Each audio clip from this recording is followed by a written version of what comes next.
Ladies, young ladies and gentlemen, good day to all of you. So, topping the international news, things are very, very heated in the European Union. On the Gabon side, things are also very heated. People are running in all directions. The European Union is feeling the heat, facing increasing pressure and concern because the newly elected Gabonese President Brice Clotaire Nguema, who is currently the head of state and holds all the levers of power in Gabon, meaning he controls the government, and its key institutions, seems to be starting to show his true colors, revealing his intentions and political direction more clearly. Yes, that's the impression we have. In any case, in this particular situation, what he just did to the European Union, that's his true face. In any case, we hope it's not just for show. Yes, this is what we call the Africa of sovereignties. Yes, and he's following that logic. That is to say, apparently, it seems like the gentleman must have used the European Union and France to help him establish a solid foundation for his power. And then afterwards, he started basically spitting on them in a very disrespectful manner, quite deliberately. Ladies and gentlemen, Gabon is preparing to formally and officially terminate a contract which is considered to be very important in the eyes of the European Union. And if this termination happens, it will affect the most sensitive part of the European Union. At a time when the European Union is critically short of money, of funds to finance the war effort in Ukraine, and even to deal with these commercial challenges, since Donald Trump has decided to put the European Union in a truly extremely difficult situation. Meanwhile, the small financial inflows that the European Union has are disappearing. And what really hurts the European Union is that Gabon is making this decision in the name of sovereignty. It had been a long time since that word had resonated in Gabon. It had been a long time, yes. The European Union thought, well, they can be kicked out of Burkina, Mali, Niger. That's the Sahel over there. But since Gabon is full of resources, they are truly unique forests. And since Gabon is under France's umbrella, they can keep quietly taking Gabon's resources. They clearly underestimated Brice Clotaire Nguema's plan. Yes, they really underestimated it. So Brice Clotaire Nguema came at them from behind. What exactly is happening? Let's dive deeper, ladies and gentlemen. Yes, now that the stage is set, let's go deeper. First, start by sharing this video conference. Share it as much as possible. Share it, and then let's talk about sovereignty. Don't forget, we have a new Pan-African platform called Moyen Express, which is currently recruiting delivery people and sellers. So, go to the Play Store and download the app so you can already start to understand and see what it's all about. Very well, let's go deeper. Gabon, according to official information, Gabon, through its government spokesperson. So I believe in Gabon is a woman who is the government spokesperson. When a woman decides to say something bad, it really hurts. You should even see the way the woman spoke, the way she pronounced the word sovereignty. You know, money, when you tell a woman you're losing money here, her reaction will be different.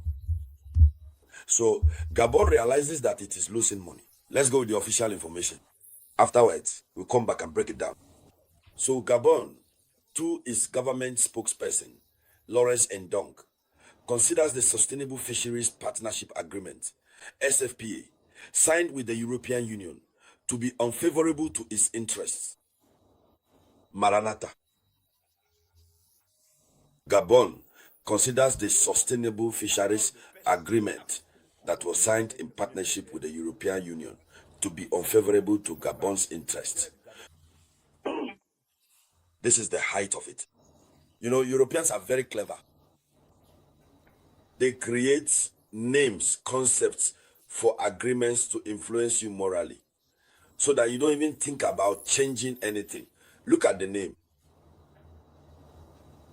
Sustainable Fisheries Partnership Agreement. They add the word sustainable. An agreement is an agreement. Of course, they know it doesn't serve Gabon's interest, but they signed it anyway. It's 5 years, renewable. But because they added the word sustainable, it means it's meant to tie you down. That's a real misunderstanding of sovereign Africa. I'm telling you, today, thanks to the struggle we're leading, even those who used to be local lackeys of France Africa are now forced to join the Pan-Africanist spirit that we're in today. I think that it looks a bit like what we saw in Chad. We're starting to see it happening in Gabon as well. Let's go deeper. But I want to see those likes. There needs to be a lot of sharing. Another country is waking up in Africa. We saw Chad wake up. Now we're seeing Gabon waking up. We need to announce this good news everywhere and send my greetings to all Gabonese people. Special greetings to my friend. I have a best friend in Gabon.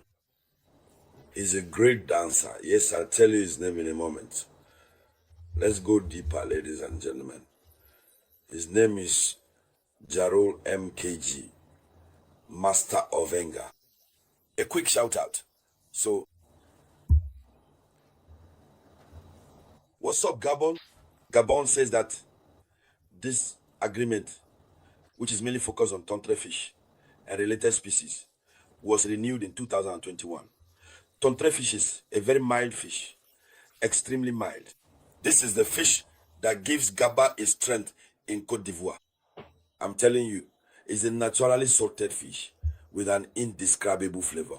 That's what these people come for. In the name of a sustainable agreement, they take this fish and everything related to it. It's a fish with flesh so rich, it could be mistaken for meat. They take all of it and send it back to their own countries. Then they sit back and watch us. When they write their reports, they say, no, poor country, heavily indebted. Who made us poor? Who made us poor? Maranatha. Who made us poor? Maranatha. Who made us poor? In God's name. But it's them who made us poor.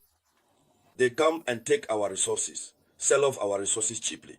When we talk about Africa's resources, it's not just the mineral and mining resources. It's also the resources in our waters. Don't they have any in their own countries? Why do they come to take from our waters? Let's go deeper. I want to see a lot of sharing. The agreement was made in 2021 for a period of 5 years. And this agreement allows about 33 European vessels. Maranatha, 33 European vessels. This agreement allows them to operate in Gabonese waters. And among these vessels, most are Spanish and French ships. So these are the two main categories of vessels. 33 ships come to fish all of this. They send it away. And then Gabon earns almost nothing. And meanwhile, Gabonese people are here struggling just to get fish to eat. It's a real problem. Brice Clotaire wants to get to the bottom of this. The man knows he was elected and he campaigned, he danced. We saw him he even did some break dancing like that. We saw it. So he wants to take on the challenge because young Gabonese people are wide awake. The world has become a global village. Young Gabonese people would like what's happening in Burkina to happen in Gabon and elsewhere too. So Brice Clotaire, he has several reasons for his stance. No, just for that I congratulate Brice Clotaire. No, I haven't often appreciated Brice Clotaire. And when something isn't good, we say it's not good. When it's good, we say it's good. You have to give credit where it's due. Yes, you shouldn't always be stuck in a negative mindset.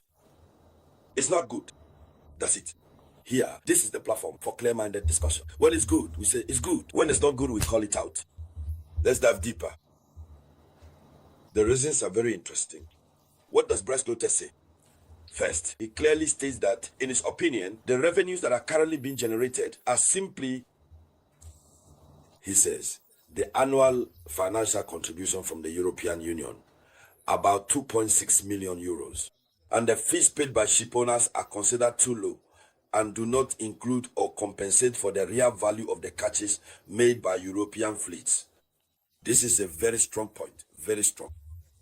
Can you imagine what they pay annually and the fees that are paid? Gabon says that does not make up for the real value of what they take.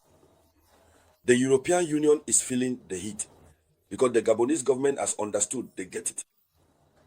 Previous governments and other governments in Africa understand too, but they prefer to line their own pockets.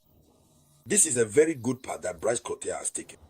That's why I'm asking you to encourage him as much as possible. We are witnessing the emergence of another Ibrahimtraoré, slowly but surely. Let's keep going. That's just the first reason. And that's already more than enough for everything. Let's keep going. Second reason, Brice Clotaire Oligwema raises the issue of surveillance costs, which are very high. Gabon bears significant costs for monitoring and controlling its vast exclusive economic zone. It's important to remember, it's in Gabon's EEZ that these people operate. What is Z? Exclusive economic zone. It's like saying the country's economic privacy. If you are given permission to access the country's economic privacy in terms of the sea, the territorial waters, then the country should benefit from the fruits. Sorry for the anaphora. I don't want to let your minds wander, but it helps to understand better. So Gabon spends all its time monitoring, but what Gabon actually gets is very little. The other argument is the lack of local processing. Yeah. The government laments the absence of the development of a local fish processing industry, which leads to a significant loss of added value for the Gabonese economy. Gabon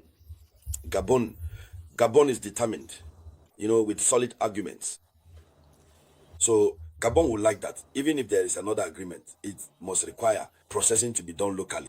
That will create jobs, and everything will happen right before their eyes. Gabon laments the exclusion of local fishermen. Those who practice artisanal fishing are excluded. This hurts Gabon a lot, really, really a lot. Why exclude them? Why? Gabonese artisanal fishing communities often feel marginalized and do not receive enough benefits from this agreement. So, the government is right. In light of this, the Gabonese government has decided to notify Brussels of its intention to challenge the terms of the agreement. They have called it into question. Now, the EU is in consultation. The European Union is in talks to see how to reach an agreement. There you have it. They've understood the situation. They are forced to make nice, to plead in order to reach an agreement because they have no resources of their own. They've already exploited everything. They don't even have natural resources. So without Africa, they can't do anything. And we will continue to keep watch. I wanted to give a lot more details, but we've already spent a lot of time.